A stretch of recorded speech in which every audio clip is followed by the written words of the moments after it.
నాకన్నీ తెలుసు. నా దగ్గర అన్నీ ఉన్నాయి. హ్మ్. నాకు అందరి గురించి తెలుసు. హ్మ్. నేను లేకుండా మీరు లేరు. హా! హా! అసలు మీరంతా ఉండాలంటే ముందు నేనుండాలి. హే బ్రో! హోంవర్క్ చేసావా? ఓహ్ షిట్! హోంవర్క్ రాయడం మర్చిపోయాను బ్రో. Don't worry bro. ఇంకో 2 మినిట్స్‌లో క్లాస్ అయిపోతుంది. Thank God. టీచర్ యెస్ చెప్పు. ఈరోజు హోంవర్క్ చూస్తానన్నారు కదా! ఓహ్! I forget. అందరూ హోంవర్క్ తీసుకురండి. Excuse me teacher. రేయ్! వీడిని చూడండిరా ఎలా ఉంటాడో. చాలా చెండాలంగా ఉంటాడు. రేయ్! ఏమైందిరా ఇంత డల్‌గా ఉన్నావు? క్లాస్‌లో ఒకడు నన్ను ఏడిపిస్తున్నాడు. అయితే నీ చెప్పినట్టు చెయ్యి. ఇలా చెప్తే ఓకేనా? ఓకే. ఓకే. రేయ్! రేయ్! మళ్ళీ వచ్చాడురా వీడు. నువ్వు చాలా అందంగా ఉంటావు. చూసావా మనిద్దరం ఎలాగ అబద్ధాలు చెప్పామో?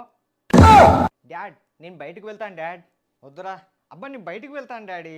వద్దురా ఇంట్లో కూర్చొని చదువుకో. డాడీ ఏంటి? అయితే నేను కొన్ని ప్రశ్నలు అడుగుతాను ఆన్సర్ చెప్పండి డాడీ. ఏంటో అడుగు. ఎల్లో పసుపు, గ్రీన్ ఆకుపచ్చ, రెడ్ ఎరుపు. గో వెళ్ళు. Thank you daddy bye.